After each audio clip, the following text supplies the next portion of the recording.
Welcome to the latest edition of the Giants Huddle podcast, presented by Citizens, the official bank of the New York Giants. We're going to do something a little bit different today on this episode, as we have a very special guest who knows a thing or two about the history of the NFL and crossed paths with thousands of players, coaches, owners, and team executives through his 4+ decades with NFL Films as a cinematographer, director, producer, and writer. He only shot more than 850 games and 40 Super Bowls throughout his career. And he now has a new book out entitled The NFL Off Camera, an A to Z guide to the league's most memorable players and personalities, none other than Emmy award-winning NFL Films legend, Bob Angelo. Bob, you got Lance Medow here on Giants.com. Appreciate the time. Hope all is well. How's everything on your end? Life is good here in South Jersey. 5 years retired. NFL Films is around the corner, and don't really miss it much. I'm enjoying this new phase. Book promotion and publicity are brand new for me. I thought that after getting the book published, the hard work was done, and I'm discovering that it just begins. As Sal Paolantonio reminded me, plug, plug, plug. So again, thank you for having me. Well, we're trying to also aid your cause by plugging as much as possible. So you see, we're providing assistance. You got me thinking, Bob, because you mentioned you don't necessarily miss it as much, but I'm curious because we always talk to players when they retire.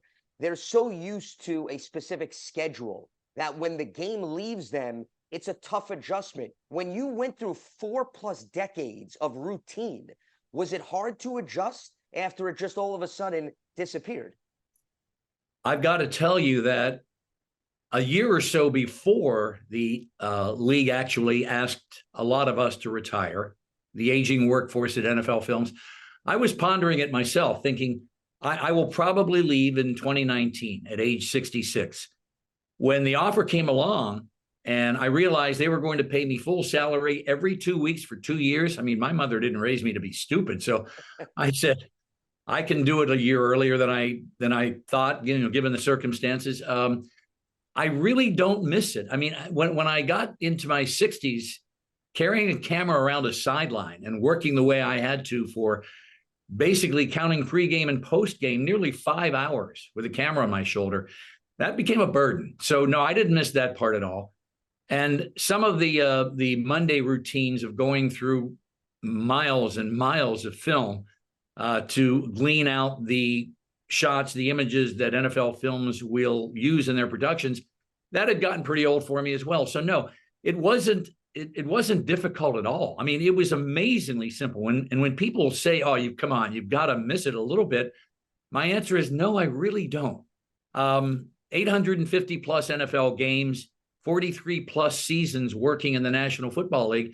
I enjoyed almost all those years and all that time and all those events, but it was time to move on, and I'm glad I did. And no second thoughts, no regrets.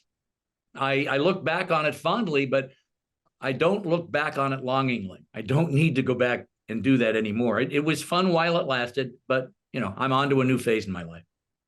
And quite an impressive run, 1975 to 2018. Bob, you were there in the early stages of when NFL Films truly blossomed. And for individuals that may be unfamiliar with your background, you were a quarterback in high school, if I have this right. You went to Penn State. So how did the lane open up for NFL Films to bring you in? And did you ever envision that this would ultimately be your career path? I targeted NFL Films. When I was growing up, I watched NFL Films productions. When I was at Penn State, I had 2 majors. I was newspaper journalism and existential philosophy. Well, I checked the one ads for existential philosophy majors, and there wasn't much out there. I knew I'd have to do a year of graduate school to enhance my resume a bit. And so I went to Northwestern, got a master's, but I started writing to Steve Sabol, a name that I picked off the credits of an NFL Films production. I started writing him my senior year at Penn State. And I continued to write to Steve for my full year at Northwestern.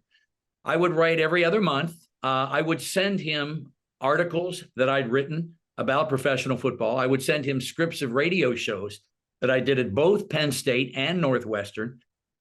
Sunday, the show had the same title. It was Pro Football Report. I would rip and read wire service copy, except I'd rewrite it and make it sound a bit more like me. And then I'd add a commentary. So by the time NFL Films finally had an opening. They only had 12 writer-editors at the time.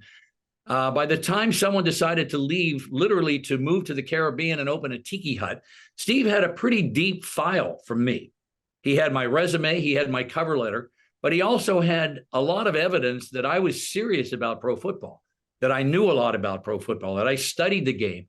The fact that I was a high school quarterback always helped because Steve was looking for A, writers, but B, people who understood the game and knew, could go down a team roster and say, yeah, this guy's important, this guy isn't, could look at the divisions and say, yeah, these teams are the better teams and so forth. I had all that, and hired me on June 6th, 1975 at 1:35 p.m. I remember because I looked down at my watch and I said, this is big. I could be here a while. And sure enough, I stayed for my entire career. It's remarkable in this day and age for somebody to stay at one location for 4+ decades. That is absolutely commendable. When it comes to being successful in your role, Bob, what is the key characteristic? Is it the knowledge of the game? Is it having the eye to see something on the sideline that somebody else doesn't see? If you had to pinpoint one specific thing, what would it be? I think having the basic understanding of how a football game works helped me as a cinematographer. Having played the sport, I could empathize with what I saw and felt on sidelines. I think more than anything else, Steve said, if you can write, I can teach you to be a filmmaker. I didn't have any real background in editing or in all the production skills required of an NFL Films producer director. I learned those things there. Steve's feeling was, if you could write, that means you can organize your thoughts. That means you can do a working outline for a production.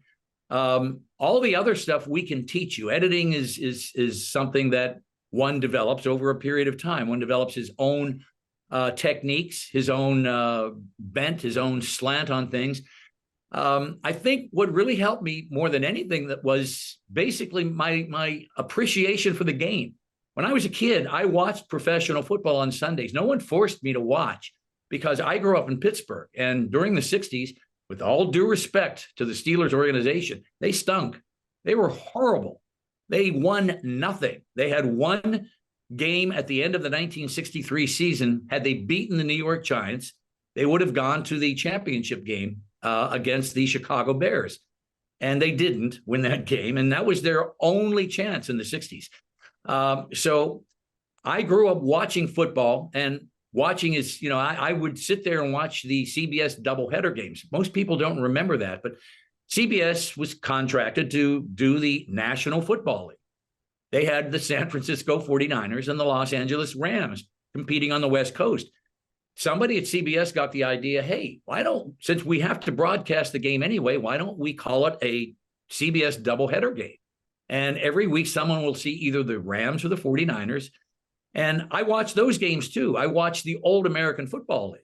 I was fascinated by the AFL. I thought the Houston Oilers, as they were called back in the day, were pretty damn good. And I wondered, how would these guys fare against the National Football League teams? Well, of course, the NFL owners and AFL owners were thinking the same things. But it was my love of the game, really, that was the most important thing. The single most important thing, because one would assume one would grow tired of looking at football footage. And I can still look at football footage. I watch 7.5 hours of Red Zone every week, every single week. I mean, 6.5 hours every single week. My first week end off from, after having worked for the National Football League for 43 plus years, I sat and watched Red Zone. I said to my wife, do people know about this? She said, I'm pretty sure they do. But I mean, it was just, I sat there all day long. I thought, this is just wonderful. My wife brought me food. It's my love of the game. That is what carried me. That's what sustained me in all the years. I learned the skills to become a producer and a director, but the sport itself, the game itself is why I lasted as long as I did. It's interesting to hear your perspective, Bob, because I want to bring the player element into play. I think if you sat down a player and a coach and you watched the game with them on television, they probably would have that analytical eye that they would bring to the table. So when you're sitting down for 6.5 hours and watching the game through the red zone, do you still have that producer hat on? Are you still thinking about the great stories within the game, or can you sit back and basically eliminate all of those thoughts from your process? It's all of the above, but it's then some. I mean, I'm looking at pass protections and blitz schemes and coverages and route combinations, and I'm studying what each team does. I still do that. I've always done that. I enjoy that part of it. I enjoy the analysis, and then I like just being a fan, just rooting for the team that, in this case, I've lived in Philadelphia long enough now that I'm an Eagles fan. I've been through a number of coaches. Dick Vermeil wrote one of the endorsements on the back of my book. Andy Reid and I became very good friends. It's nice just to be a fan, just to root. And sometimes I root against teams. I mean, there are certain teams I'd like to see them lose every week. I mean, when Sean Payton's Broncos lost 70-20, I was kind of rooting for the Dolphins to hang another 7 points on them. I wanted to see them go down. I'm a fan. I'm an analyst. I'm basically that 10-year-old kid whose first book was the 1963 Pro Football Almanac. I'm that kid with the electric football game, numbering my players and knowing who each guy on the board was. I'm that kid, except now I'm 70. And so when I watch today, I'm a fan. I'm an analyst. I get very vocal. Sometimes my wife has to say, you realize they can't hear you, right? It doesn't matter. I'm still yelling at them. I say, don't jump off sides again, would you please? And she's saying, who are you talking to? Them. Those. How can he not have his eye on the ball? Why is he so? Fan first now, but still an analyst. Always the analyst. Always thinking, wow, look at that combination. Look at that pick. That was great. Look at the way they passed off that coverage, or the way they went from that double team. The guard went down to the second level and picked up the linebacker. Stuff like that. Love that. I mean, as a quarterback, I was trying to get my guys to do it in high school. And, of course, professionals do it because that's what they're paid to do. But I love all that. I enjoy, the technical side of it and, just being a fan. The Huddle is brought to you by Citizens, the official bank of the New York Giants. From game day to every day, Citizens is made ready for Giants fans with insights, guidance, and solutions. Learn more at citizensbank.com. I want to get to the context of that Sean Payton reference that you made so our viewers and listeners understand. And in order to do that, let's bring this great book into the picture. And for those of you watching on YouTube, I'm holding it up right now. Bob, I want to get to the structure first, because you pick up a typical book that's 200 plus pages. You think, okay, I got to read from start to finish, and I've got to do it in order. You have short stories on a variety of different players, coaches, executives, and so forth. So I could read a few, and then I could put the book down. I could come back 2 days later. I could read a few more. It's a very unique style of reading, at least that I found. Why did you choose to structure the book like that? My feeling was that professional football fans consume football in 3 to 3.5 hour doses, watching their favorite team, or in my case now, watching Red Zone. But we consume football by watching football, and it's an investment in time. These very same people are also running their fantasy football teams and going, attending their draft, taking care of trades, making their starting lineups, trying to keep on top of things. I said to myself, I don't want to bore people. I want to give people something that they can pick up. Oh, here's one. I'm going to read about Jim Browner. How about Y.A. Tittle? Or let's go to Bill Parcells. And learn something new, something that they can't find with a Google search or on Wikipedia, because each and every story contains a personal experience, an extended personal experience, usually more than an interview. And my basic take on it was, I don't want to bore people. I don't want to give people a long narrative that they feel obligated. You can read and learn all about Paul Hornung from my perspective, the experiences I had with Paul Hornung in about 8 minutes and be done with it. I was calling it for the longest time a toilet book. My wife said, no, it's not a toilet book. It's a coffee table book. No, I'm saying I can get up, go to the bathroom during a commercial break of a football game, read a story, come back and not miss anything. That's why I'm calling. Don't call it a toilet book, would you please? When I was on Good Morning Football, I mentioned that and everybody thought that was kind of funny, but it's short stories are, to me, the way to go. And everyone has a beginning, middle, end, basic, simple, formulaic writing, but at the same time, within each story, my personal experience with the player or the coach or the owner or the front office person or the media person, and then organize it alphabetically. I call it my random access menu. Good. I always wanted to know something about Otto Graham. Let's find out something today. And, a little history, my personal story with the man or the woman, my personal experiences, and then a conclusion. And, 90% of the stories have happy endings, 10% don't. I mean, the National Football League is all kinds of people, all sorts of personalities, some of them easy to get along with, some of them just miserable people, just despicable people. But if they're on, if I had an experience with the person and I felt strongly about it, I wrote about him or her. And basically the decision was people spend enough time with pro football for their own purposes. If they're going to read something about football, I want to make it easy for them. Well, I want to jump into several Giants connections that you have throughout the course of your career, and individuals could check out your book and read in great detail, but I'd love to get your synopsis on a few. And this is where I think the Sean Payton context can come back in the conversation, because he was an assistant under Bill Parcells. And I don't think it's a surprise, Bob, based on reading your interactions with Sean, that maybe he learned from the guy above. But let's start with Bill Parcells, a name that is synonymous with Giants fans. He helped them win a pair of trophies, but as you write in your book, it wasn't necessarily easy warming him up. So when you look back, how challenging was it to pave the path with Bill Parcells, maybe in comparison to any other coach or player that you had to interact with?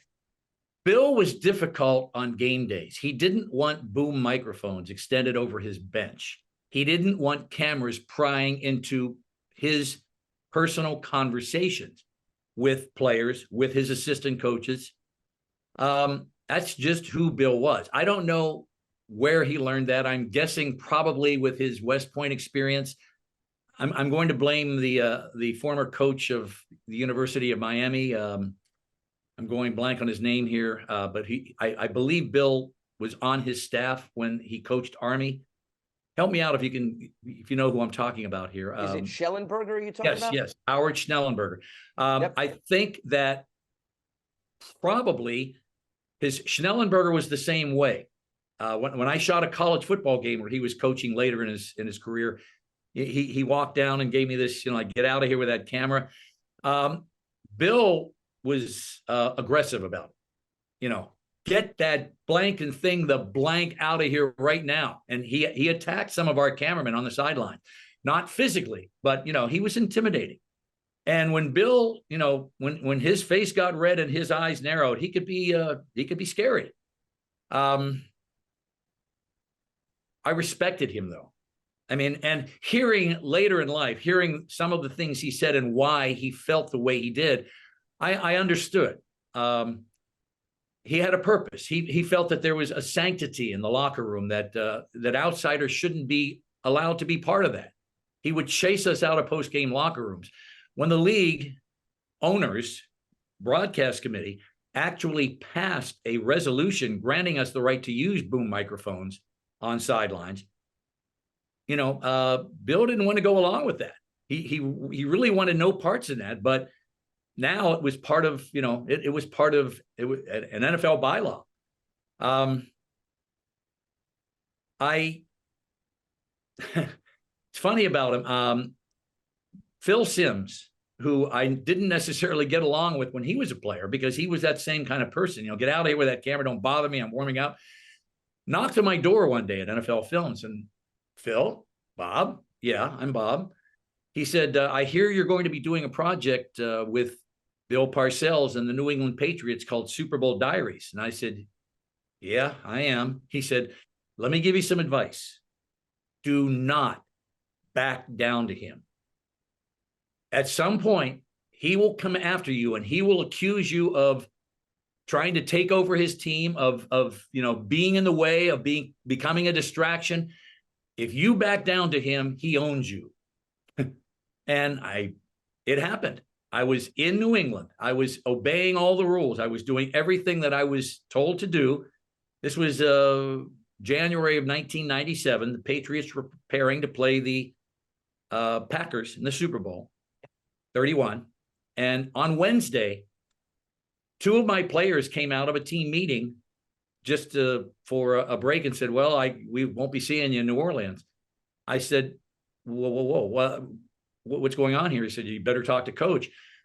Coach comes out. I said, Coach, I just spoke with two of the guys who I've been profiling and working with. They said I'm not allowed any access to them in New Orleans. He goes, that's right. I said, Coach, that's not what you promised Steve Sabol, and that's not what we promised Fox Sports. And his face got red, and he got right in my face. And what are you trying to do? Take over my football team? I mean, you're up here, you're in every room, you're coming into meetings, you're doing this and that. But I said, Coach, that's not what you promised. And he looked at me, he said, wait right here. He went in, he brought those two guys out, and he said, what I said about the rest of the media doesn't apply to this guy. And he looked at me like, Rrr. And had Phil not told me that, I'd have backed down. So that's who Bill Parcells was. I don't want to use the word bully, but Bill had a way of doing business. And at one point, when I did go into a staff meeting, one of the players said to me, what goes on in there? I said, attention to detail is what goes on in there.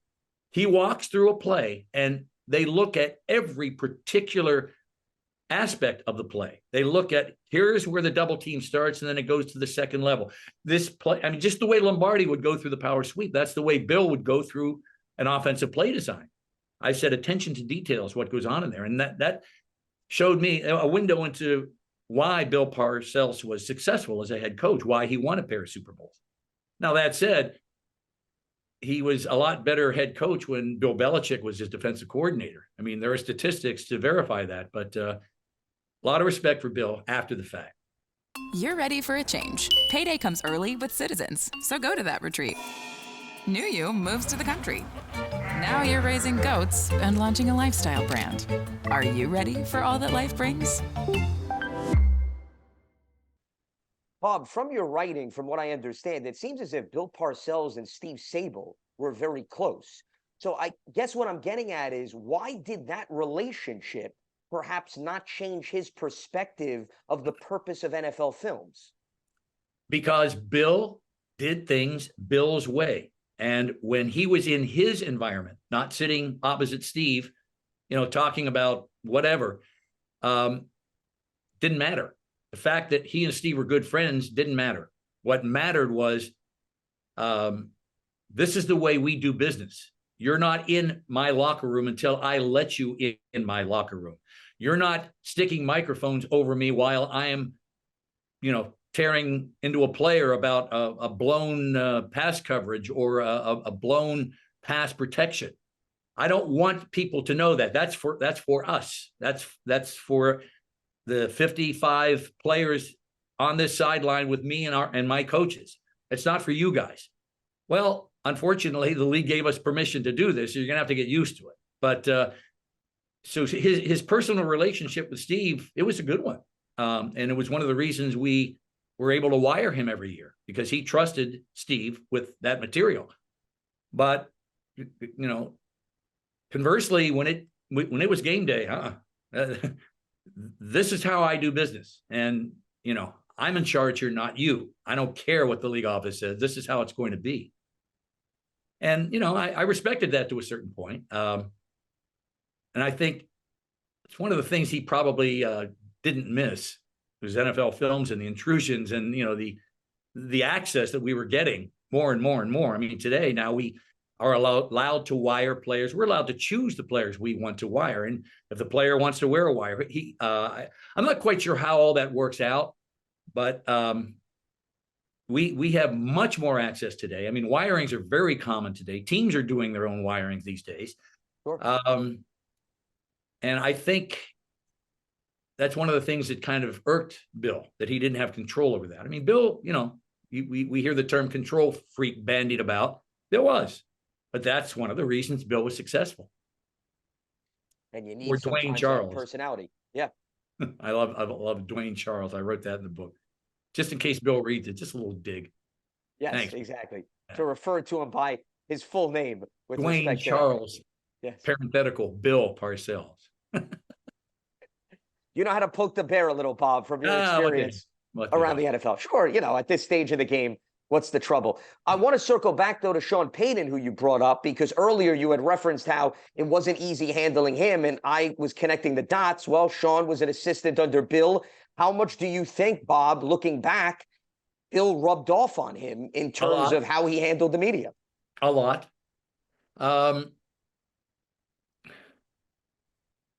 We all know the history now, okay? It's out in the open. It's part of the public record.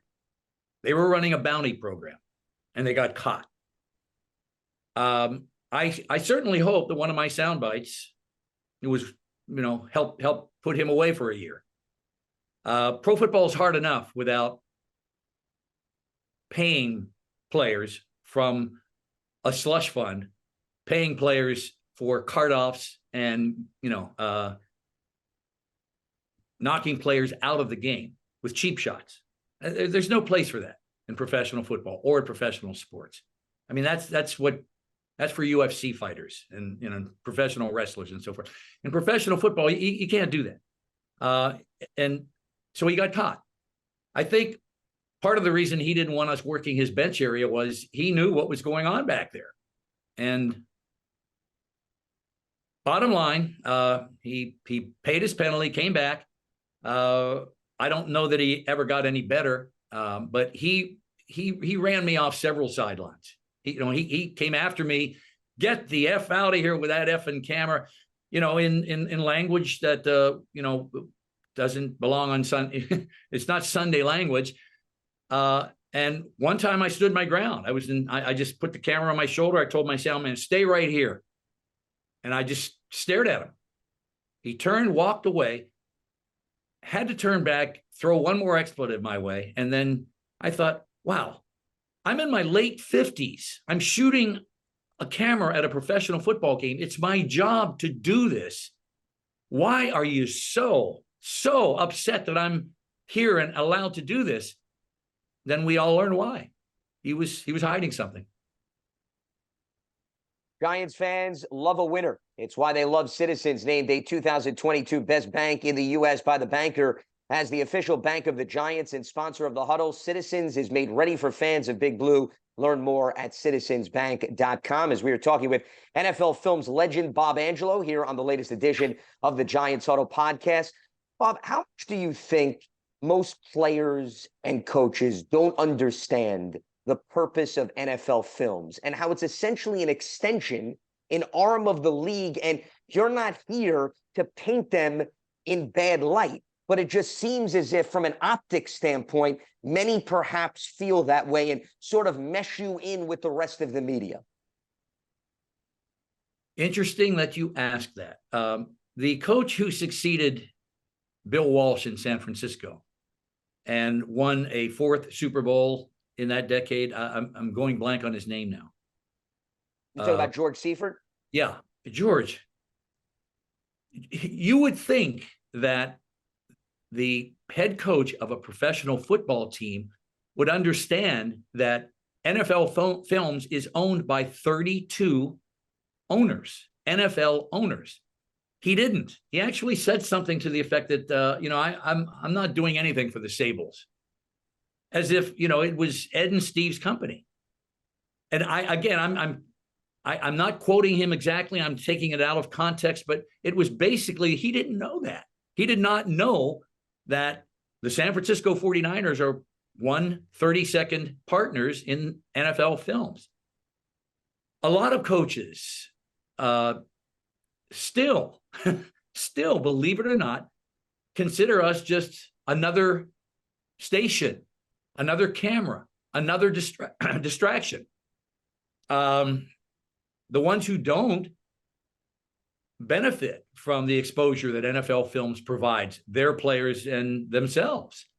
One of my favorite coaches over the years was Denny Green, who embraced NFL films. He said, we're a small market team here in Minneapolis, blah, blah, blah. You're welcome. And I did a show, it's a show that many producers at NFL Films have done over the years called 6 Days to Sunday. I did one with the Vikings. And Denny said, these guys are going to be in our meeting rooms, they're going to be in our locker room, they're going to be everywhere. And I trust the cameraman. And the reason I'm allowing all this is I trust the cameraman. And he pointed at me. I was one of the cameras in addition to being the producer. And instantly, everybody in that locker room, oh, okay. If Dennis says he's okay, then he's okay. Head coaches set the tone. So to your question, how do some head coaches still not understand that? I don't know. It's beyond me. We're, as you said, we are part of the National Football League. We are a public relations firm, basically, although there's a lot of truth and a lot of honesty in a lot of our productions. But basically, if an NFL owner has a problem with NFL films, we hear about it. And I say we, the NFL Films execs hear about it. And it baffles me that more coaches don't take advantage of the opportunities that we offer them. I don't think there's any real bad blood anymore, although certain head coaches try to shy away from Hard Knocks. I mean, they just don't want that kind of infiltration, if you will. And it is an invasive show. I mean, when I designed the original Hard Knocks in 2001, Brian Billick, who grew up under Denny Green, oh yeah, whatever you want to do, Bob, wherever you want to go, however you want to do it. When you get that kind of cooperation, I mean, someone asked me, what makes NFL Films production special? I said, trust and access. We're allowed to do things, and they trust us to do them well. By well, in other words, don't embarrass us. Don't make the New Orleans Saints look bad. Don't make the Pittsburgh Steelers look bad. That's not our job, to make professional football teams look bad. It's our job to sell professional football, to make pro football bigger than life. I mean, how did I start with NFL Films? I told you, when I was growing up, I watched NFL Films on television. But when I was a freshman, my high school football team, our coach had a bootleg copy of a film that Steve Sabol made with John Facenda's voice. And we sat there watching it. And when the film was over, I was ready to go. And let's go out and play football. And, it inspired me. That's what NFL Films has done for generations. It's inspired football fans. It's gotten personal with players and coaches. It's gotten deep, profound, not just surface stuff, not the superficial stuff that we can find on an evening newscast, a sportscast. And I'm not knocking what they do. They've only got 30 seconds to a minute to take care of business. So we can get in depth. We can present the game in a way that makes people want to be part of it, want to watch it, want to play fantasy football, want to bet on the sport, all of the above. And film still does that better than any advertising agency or public relations firm. They just really know how to promote the sport.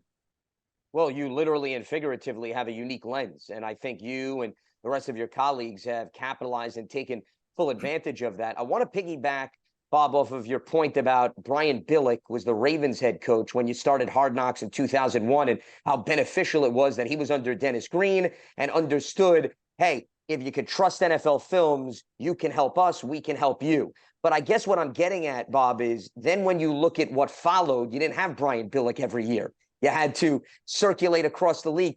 Did it sort of set I guess, an unfair luxury for you with the early program with the Ravens, given the fact that you didn't maybe have that relationship with other coaches like you did with Brian Billick? Well, I only did the first two. After that, there was a 4-year, 5-year hiatus between the second one and the third one. And by that point, films executives had decided that they wanted someone younger to do it, and which was fine with me. Brian was exceptional. Steve Sabol was very, very concerned about the profanity. I said, Steve, it's a professional football camp.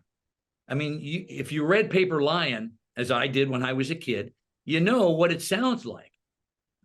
Profanity, it's hard for some players and or coaches to finish a sentence without the F word. Steve was concerned about that. After the first show aired, and it was raw, after that first show aired, Steve collected the post-production people together and said, let's kind of avoid profanity. Let's not draw attention to it. Let's not, and let's find ways to either to beep it, to put presence in instead of hearing the words. Well, I had to screen the rough cut of each week's show on Wednesday morning prior to a Wednesday night airing in that first season.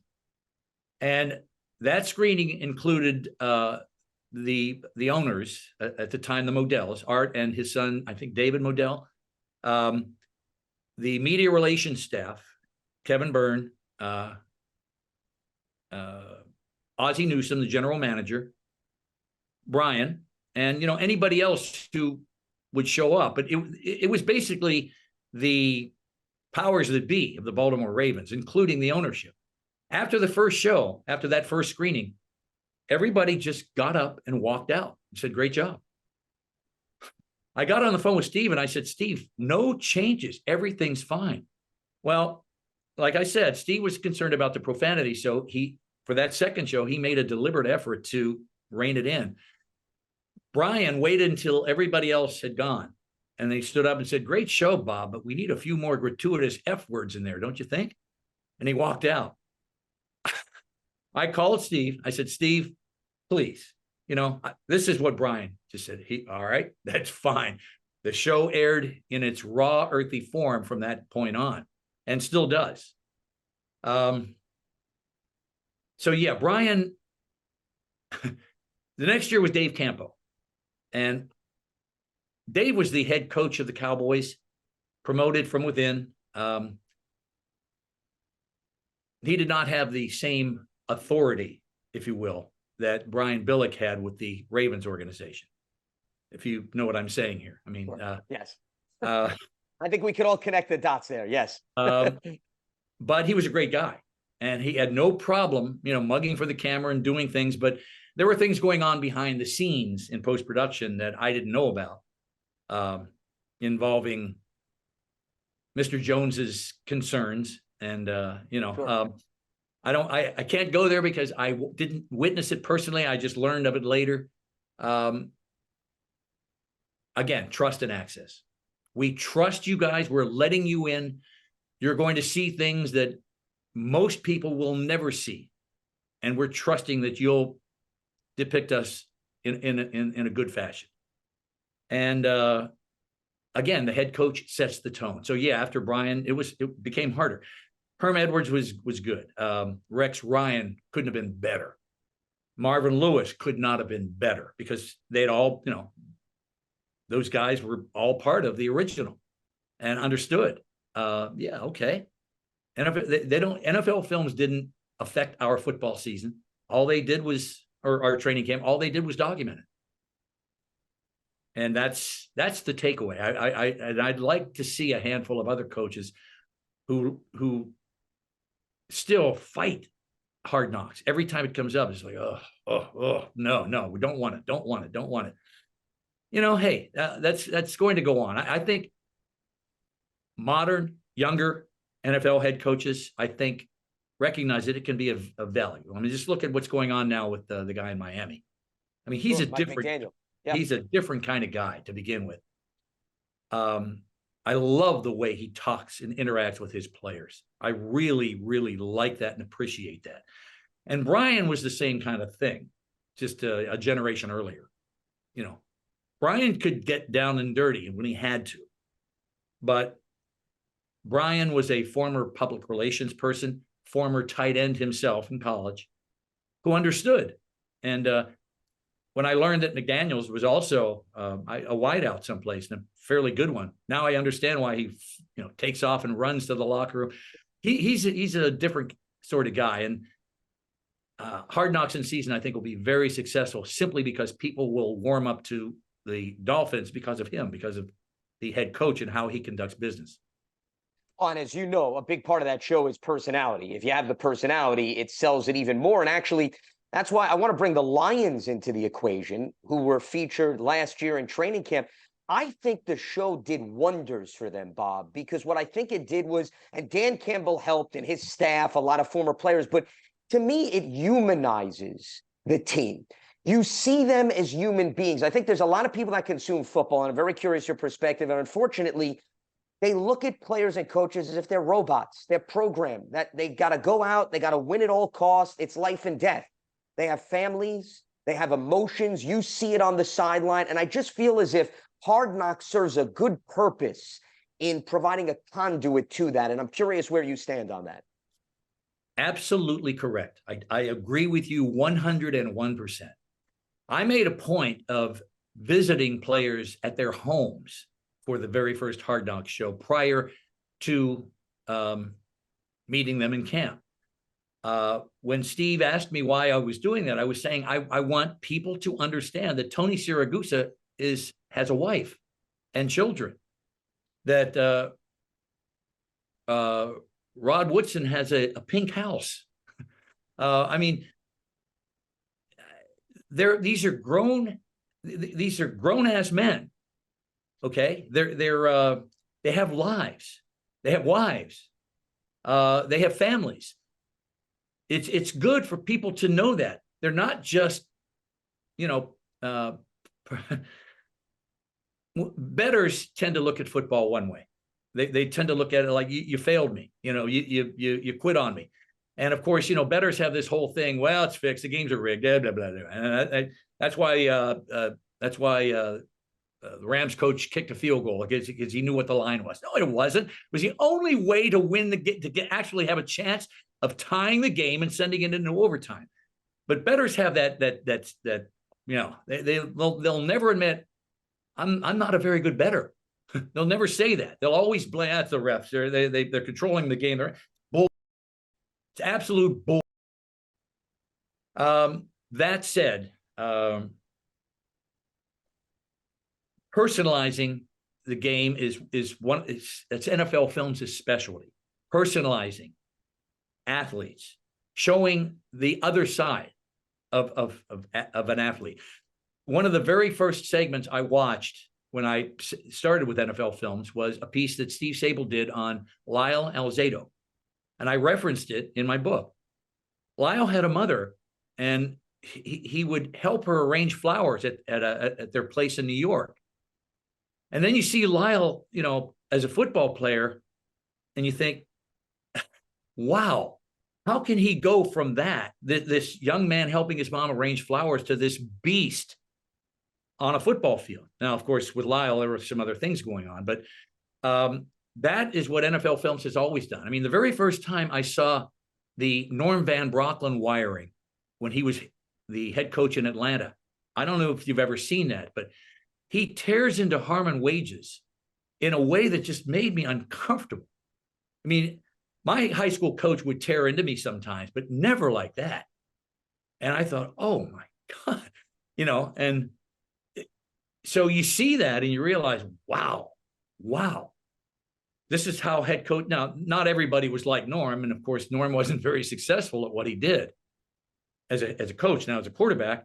But when you see that, you realize this is real. This is humanity in its raw form. And then off the field, they're totally different. I mean, Troy Polamalu was a force on a football field. But during an interview, he was, I mean, so soft-spoken that you'd think, who is this? Is this the same guy who's just wrecking game plans? Ray Nitschke. Ray, I mentioned in my book, I did a piece with him and Irv Cross once in like 1983, Legends of the Game feature. And Irv, of course, was, actually played against Ray. Ray put Irv in a headlock in his house, and Irv was looking for help. I mean, he was, and they're bumping and slamming into furniture and stuff. And I'm standing there watching all this thinking, holy crap, what am I supposed to do here? I mean, Irv's my friend, but, this is Ray Nitschke, and he was my idol growing up. I met him on an airplane a year before his death, his untimely death. And I knew Ray's history.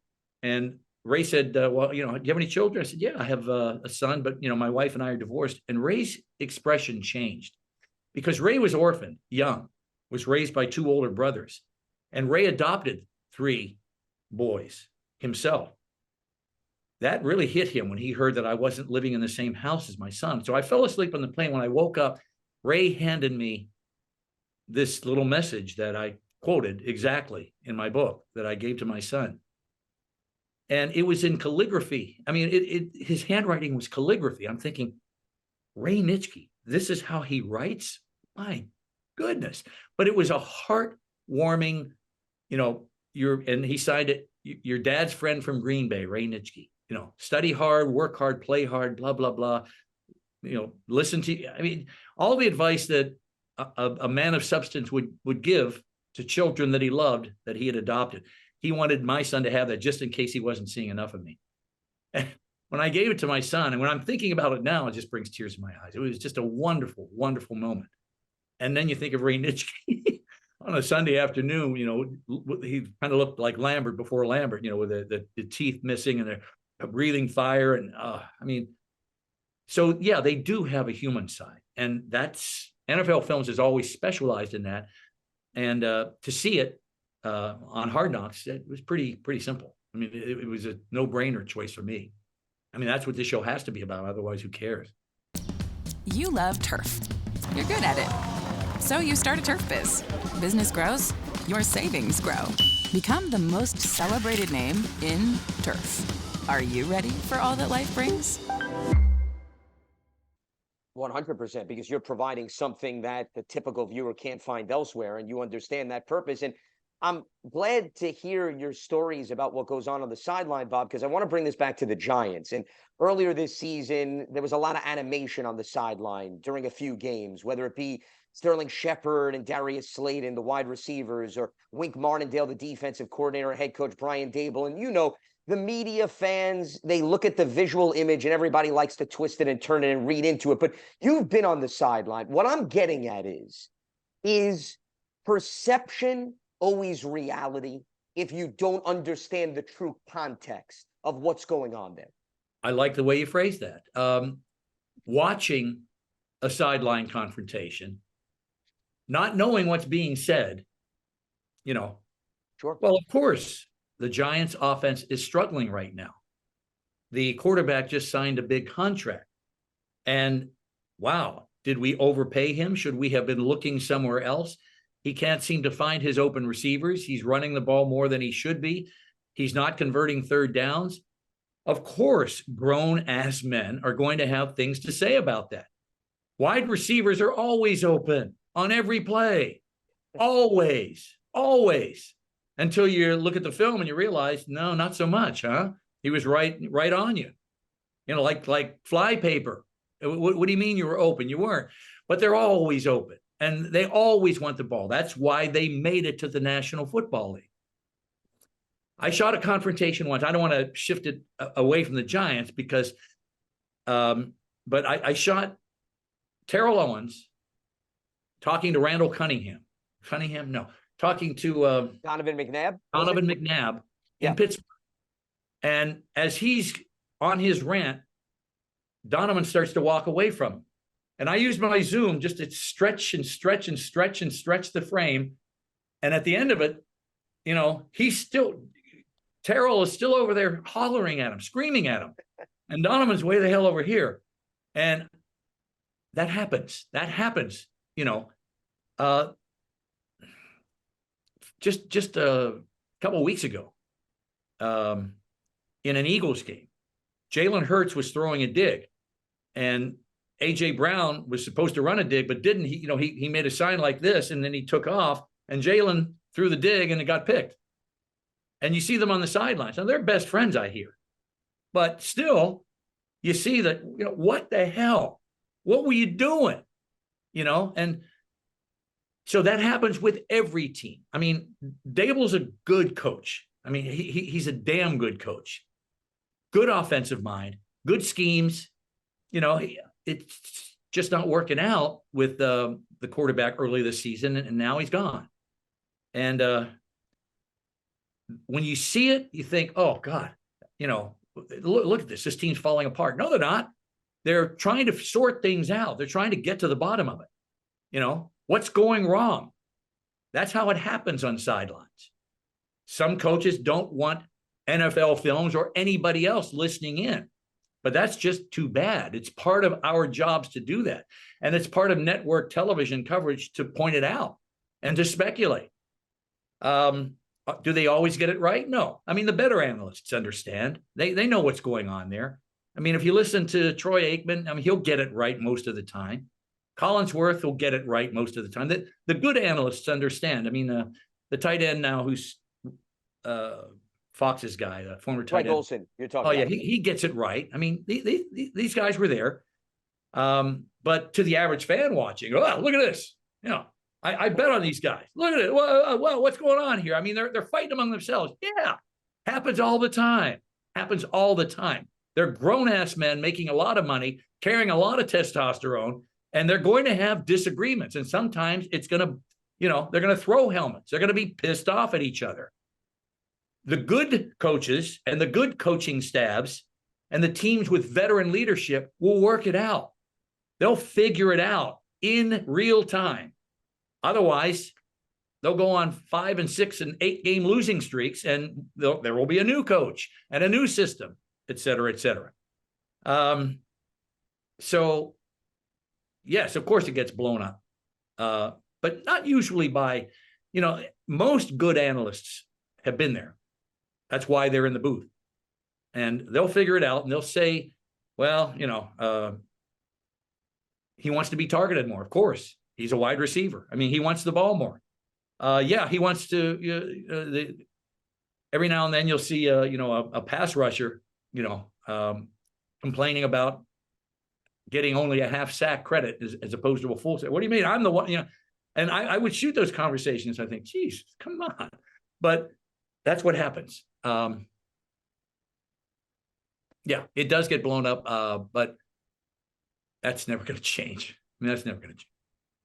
Well, and that's why I think it's important to hear your perspective, mainly because I think sometimes people get emotional during a game, which is understandable. We're all human beings, but it's not necessarily eating into the relationship that then moves on outside of the game. And that's exactly what I think we were discussing. Speaking of sacks, I want to stay on the Giants focus because you bring up Lawrence Taylor in your book, and you've captured a lot of interactions on the sideline for him. And we're talking about Hard Knocks and the cameras.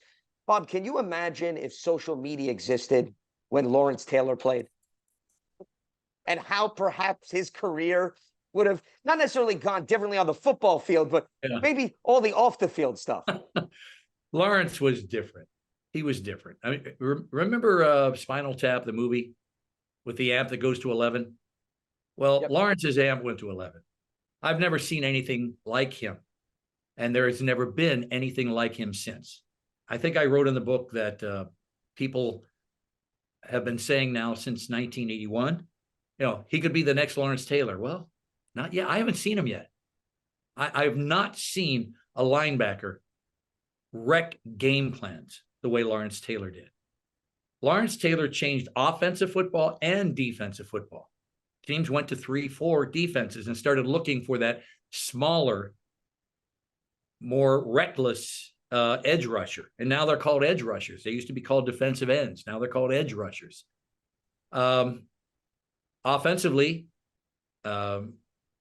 Joe Gibbs invented the H-back to deal with Lawrence Taylor because he realized he couldn't block him with a tight end. He couldn't block him with a tight end and a back. He said, we need a bigger, stronger man here to take care of that guy when he comes off the edge. He had a gear that most players don't have. And yeah, social media with so wow. It's funny how both George Young and Bill Parcells, when asked, what would Lawrence's future be, the prognostications weren't good. Like, 5 years out of football, where will Lawrence be? Some of the things they said, and he's still with us. And, but who is not here anymore is the next Lawrence Taylor. He just hasn't shown up yet. There's nobody in my memory of watching professional football who could just wreck another team's afternoon more than Lawrence Taylor. Speaking of Giants legends, another individual you bring up, and it wasn't so much you interacted with him during his playing days, but when you were at NFL Films as he did narration, is Frank Gifford, who you talk about in the 1981 wrap-up of the Giants season. He laid the voiceover down, and that gave you a different lens into, once again, an individual outside of his playing days and how everybody's got a different personality, Bob, it seems, when you have to work with them in a different capacity outside of the game.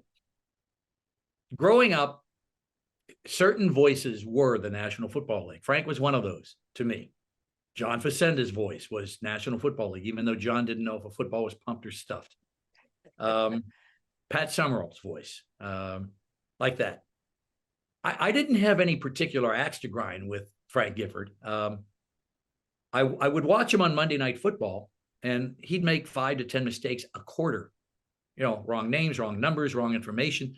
I think, how does a guy get this job and make that many mistakes? But, so be it. I actually ran into him once in the league office, sitting there prepping for a game. He was studying things. Again, I wrote this in the story. The first time I had to work with Frank, Steve Sabol made it sound as if, wow, you're going to meet pro football royalty. And I was kind of looking forward to it until a veteran audio engineer said to me, Frank can be hard to work with. And he didn't say it in those words. He said, Frank can be yeah, he was. Every filmmaker who writes narrations sometimes will underline words, telling the narrator, I want you to accent that word. Or he'll write a certain line that to be read at a certain pace. Frank didn't want to hear any of that. It was one of those, I've been doing this longer than you've been alive and blah, blah, blah. And he just didn't want to hear it. And he was challenging me as I was asking him could you do that line just and slow it down just a bit? No, I have one pace. Okay. And he made it a long, long day. And when the highlight film premiere was to take place, Steve said, you're going. And I said, Steve, I really don't want to go. And he said, no, you're going. And it was my boss. So I went. Fortunately, they had an open bar. And I had a couple of vodka drinks before the thing started, because I could hear Frank holding court. And one of the things I heard him say was, yeah, they do a pretty good job of marrying the pictures to my voice. And I went back for another drink. I thought, no, it's the other way around. We take your voice after the fact, and your voice. Anyway, when it was all over, he actually walked over to me, put his hand out, and said, "Great job." And I hoped that would be a learning experience for me, but it wasn't. I mean, I just thought, you're still arrogant. You still think that your caca doesn't stink, and it does. And come on, man. I saw your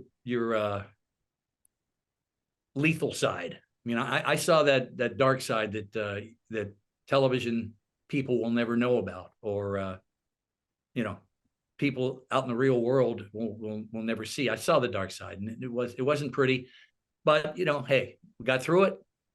We were both professional about it, and film turned out okay. No doubt about it. We're talking with Bob Angelo, NFL Films legend here on the Giants Huddle podcast. So, Bob, as we close, I want to bring your book back into the conversation, the NFL Off Camera.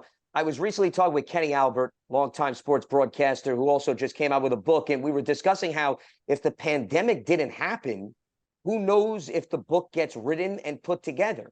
I'm curious because, this book came out after the pandemic. You have so many stories. How much did that play a role to give you the opportunity to sit down, put all these thoughts together? And if it didn't happen, do you think you would have composed something like this? Probably not. I started writing it in 2018 in my head. And then I actually came up with the format, the short story format, which pleased me as well, not just readers. It pleased me because I thought, good. A long narrative, football fans don't want it, and I don't want to try to write a long narrative. I'm not writing a history. I'm writing about individual players and coaches and front office people and so forth. I taught at the University of Delaware for 3 semesters and then at Penn State in the spring of 2020. Now, I went to Penn State, so it was a 3.5-hour drive, and I'm more than willing to drive up there and do it and stay over and then teach the second part of the course the next day because we are Penn State. And you speak about receivers who are never open. There is one place where they're never open because that's the worst designed offense I've ever seen. That's just pathetic. And if I were Drew Aller, I'd think about the transfer portal before they ruin his career. That said, would I have kept going had the pandemic not shut me down in 2020? Probably not, because I'd already stopped. I'd thought about hitting the delete button quite a few times and never did. What stopped me really was I handed one of the stories to my wife one day, and she said, and my wife, I've written 8 screenplays. She didn't like any of them. I've written some other things, and she just basically never liked my writing. She read 2 or 3 of my stories, and she said, "You're onto something here. These are good." I said, "You're not just packing sand, are you?" And she said, "No, these are good. I mean, you got something here." That's what motivated. I thought, okay, my wife believes in these, and she's never liked anything I've written before, even letters to her. So,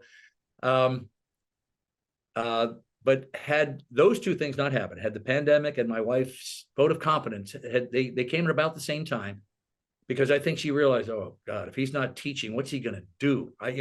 Please go in your room and lock yourself in there and start writing.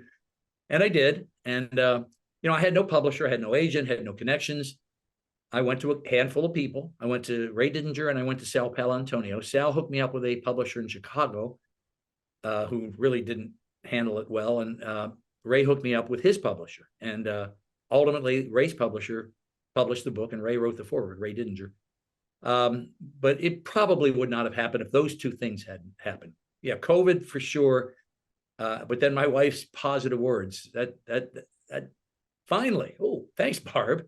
Let me finish this project, and I'll stay out of your way while I'm doing it. So, a tag team effort. Well, I'm glad you did not hit the delete button, because once again, there's so many amusing stories. I can't recommend it enough. So, Bob, if individuals want to go out, purchase the book, where exactly can they turn to?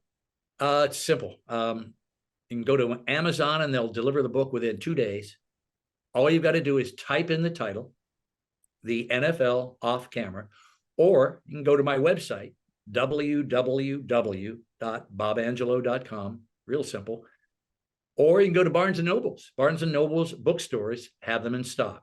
And a lot of the ones, especially in this area, East Coast, they're stocking for the holidays now. And so Barnes & Noble has them. But the easiest way is just to type it in online and it'll come up. And I think there's a discount for buying it from Amazon. Well, there you go. Even more of an incentive. He is Bob Angelo, cinematographer, director, producer, writer.